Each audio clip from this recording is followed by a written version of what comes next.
What's up, everybody? It's Vince Eliot, your production addict. When it comes to production, I gotta have it, baby. You know I gotta have it. Listen, today I'm giving you 5 tips on how to get on the fast track in the video or film industry. And so whether you have any skills at all that relate to the video or film industry or not, I'm going to share with you 5 things that'll help you to be on the fast track to get into the industry. Let's go.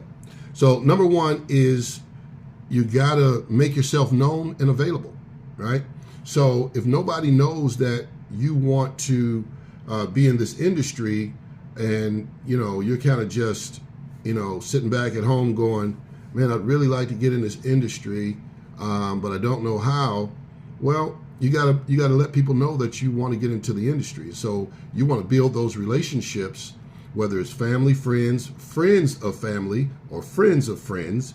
Someone that you're connected to either is or knows someone who's in the industry, and you want to build those relationships and make yourself available for opportunities when they need someone for general labor, or maybe you have a skill set that's not necessarily a technical skill in the industry, but maybe you do administration and they need someone for that. Or maybe it's just they need a driver, and you can make yourself available. Say, hey, I can be your runner, right? Because on set, a lot of times people realize, oh, we need more batteries, or we don't have this, or it's time somebody got to go and pick up the lunch.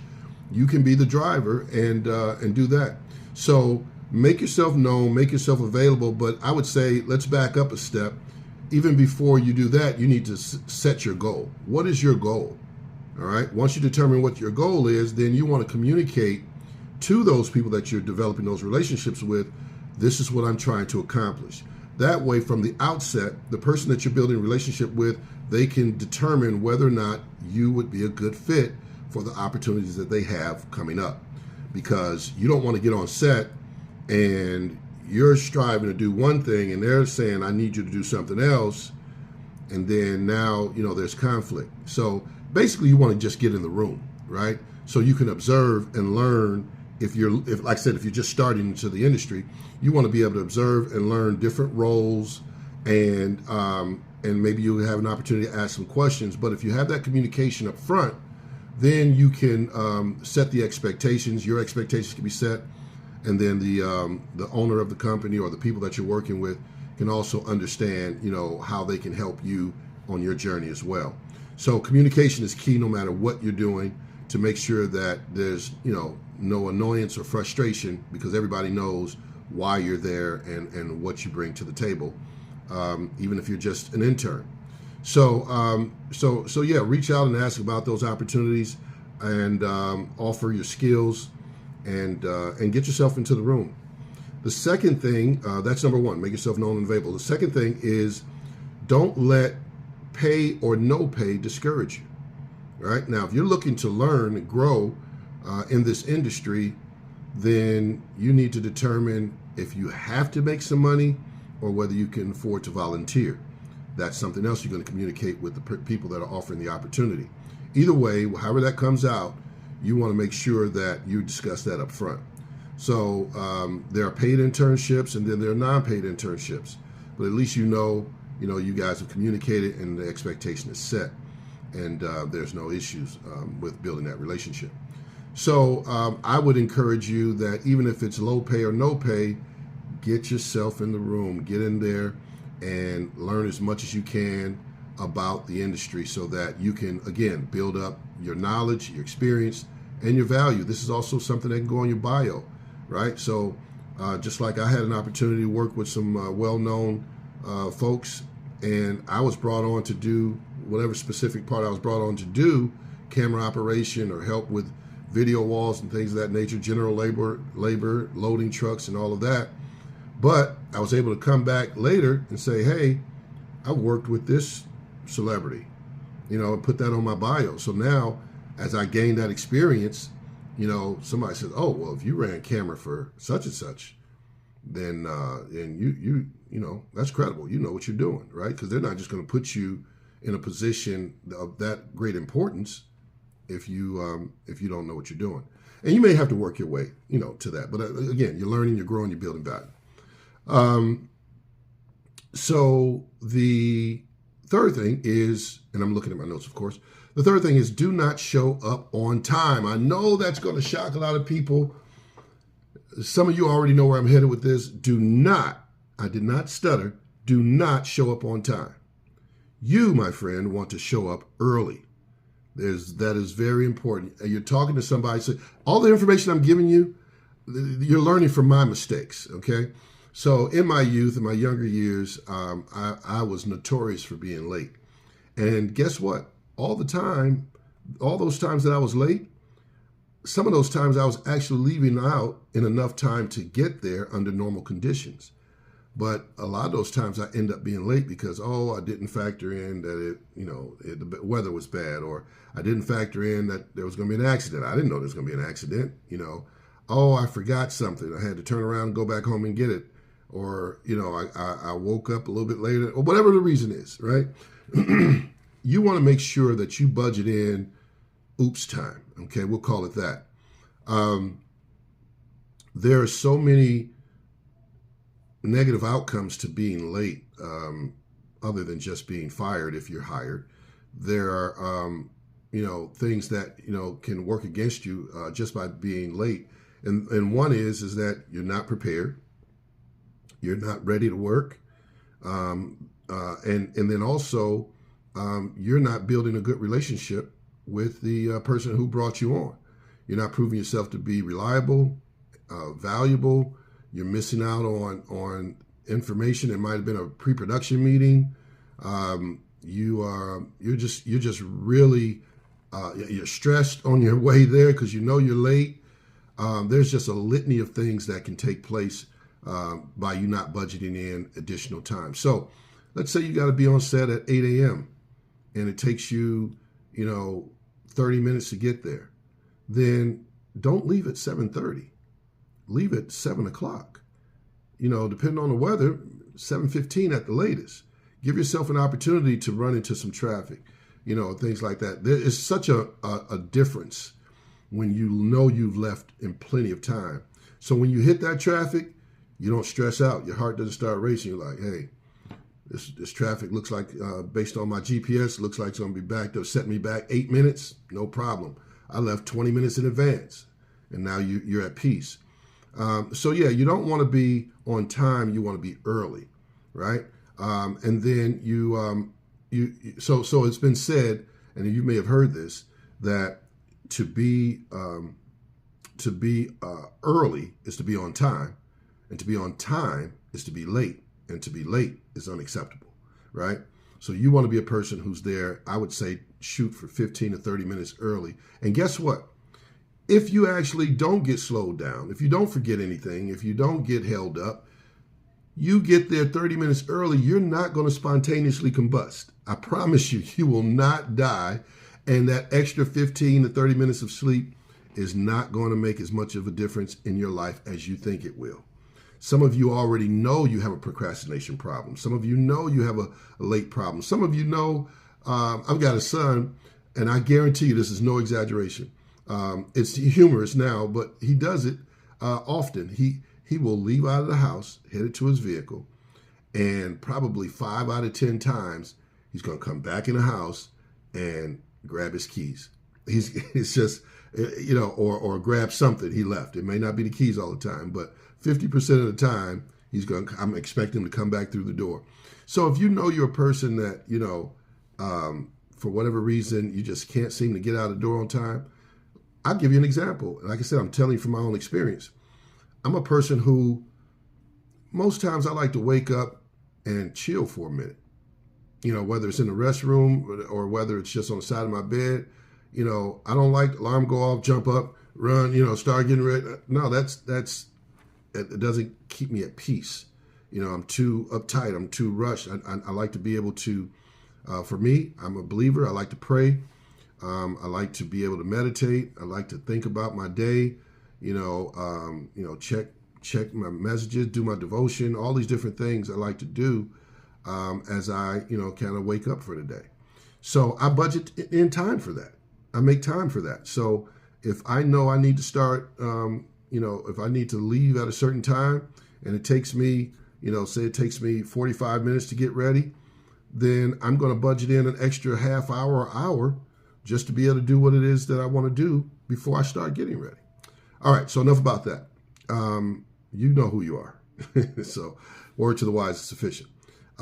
So when you get the opportunity, all right, and, we talked about, first of all, make yourself known and available. That's one. The second is don't let no pay or low pay discourage you. The third thing is do not show up on time, arrive early. The fourth thing is stay busy and be proactive. I can't tell you how a person like me who hires people or brings on interns values that. So I've got two ends of the spectrum that I've experienced with people that I brought on board. There's one person, it comes to mind, I won't call any names, but, I brought them on and I'm paying them, the rate. And every time I needed them, I had to go find them. I had to call out for them. They're off in the distance somewhere, sitting down, doing something that has nothing to do with the shoot that we're on. And I'm saying, hey, I need you around and on set so that you can be right there available to take care of things that we need you to take care of, and not somewhere I got to search for you, I got to call for you, you're off in the distance on your laptop doing who knows what. We need you on set. Now, if they tell you they don't need you on set, then that's different. But you want to make sure you stay busy and be proactive. Even if it's not what you were brought on to do, just ask the question, hey, is there something that you need me to do? Is there something that I can help with? I just don't want to, be sitting around doing nothing. If I can do something to help, I can assist on other things, and then let them know whether, no, it's cool, just chill for now, or, and I'll let you know. They may just let you know that. If that's the case, then fine. Now, on the other end of the spectrum, I have someone who works with me on a regular basis, been working with for like 10 years. She is, borderline OCD. I mean, she is always busy, always got to be doing something. And she has immersed herself in the business to the point where she learns as much as she can. She tries different roles and things like that, and asks questions and works with other people, not just with me, so that she can make herself more valuable. And she's done that. And so when we show up on set, because she's worked with me so long, I let her know whether I let her know when we're showing up on set, or whether I let her know in a pre-production phone call or meeting, this is what it is, this is what we're doing. When we show up, if she's not familiar with, the space or doesn't know how we're setting up, she may ask a couple questions. After that, she's off and running. And she's looking through the equipment and the supplies and all of that. And she's busy. There's not much that I have to tell her, unless there's something that, she's not privy to or doesn't know, because, I'm the one who talks to the client. But she stays busy and is very valuable. She's going to show up on time and be proactive. And she's solution orientated. So that's the type of person that I'm, as an owner of a production company, that's the type of person I'm going to value and say, no matter what role I got to make sure this person's on set, because I know that this person's going to make my life easier. And then that's the person that is going to work themselves into a higher value and a higher pace role as well. So, and then finally, with staying busy and being active, as a professional, I'm more likely to invest more time into teaching and training you, because I know that you're the type of person that it's going to be worth my time investing into. Not just because you're going to work with me and I know you'll learn more, but it's worth it to me, worth the investment, if I know that my training is going into good ground, right? If I'm planting seeds in good soil, if you will, because if I'm just kind of giving information to somebody who just really not applying themselves or not going to absorb this information, then it's a waste of time. All right, so finally, number 5, this is just as important as the other 4. Have a positive attitude and a professional attitude. So what does that look like? I mean, you can assume what it looks like, right? But it also means not only, being positive versus negative, but a positive attitude and professional attitude is showing up neat, presentable, rested, prepared, ready to work, looking for work, looking for solutions. Anybody can complain, right? Because on sets, things don't always go 100% perfect. They rarely do. So are you contributing to the complaining? Even if other people are complaining around you, are you contributing to complaining, or are you solution orientated? It's better even if you're not going to be solution orientated, because maybe you don't know the solution, but it's better to just be silent than to complain. Or even if you can just encourage people. You know what? It's going to be all right. I'm sure we'll figure it out. I'm sure you'll figure it out. You're a bright person. Whatever. Say some positive things, because you want to be a person who's pleasurable to work with, to be around, to encourage people, to uplift people's spirits. Not that you have to be the cheerleader or the person that always has something to say, but if you're going to say something, contribute to the positive. All right, and then, like I said, represent yourself and the company well, because you're going to most likely be seen by the company's client, right? So how do you look when you come? Did you check the mirror before you left? And I say these things for some of you, you like, yeah, duh, but you'll be surprised that how some people show up. Your clothes are too tight, too small. Now I see parts that we really don't want to see. And it's just not a good look. So yeah, that's something to be very considerate of. Look at yourself in the mirror before you leave. Have somebody give you a once over if they're available, but make sure that you look professional and that you can still be cute, ladies. You can still have your look on men and be handsome, but but make sure you're professional in your presentation, in how you look. Other than that, I would say, as it relates to being positive, a professional attitude, and encouraging and great to be around. Don't go to the other extreme, right? So don't try to give suggestions when you really don't know.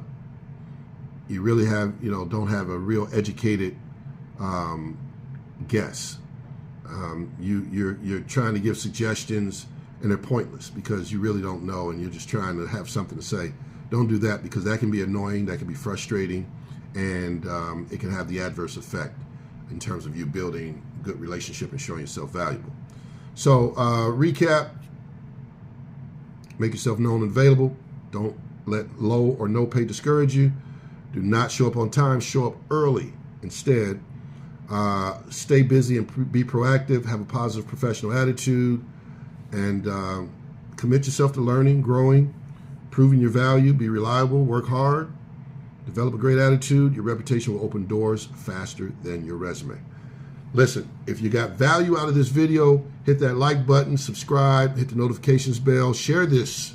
That's important. Share this as well, and check us out.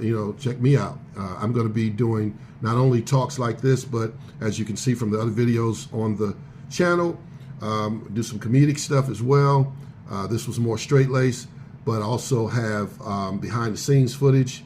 So tell me what you like. As a matter of fact, give me some comments in what you like, about this video, or what you like to see more of, and I can cater to that. So until next time, Vince Eliot, your production addict. When it comes to production, I gotta have it. Peace.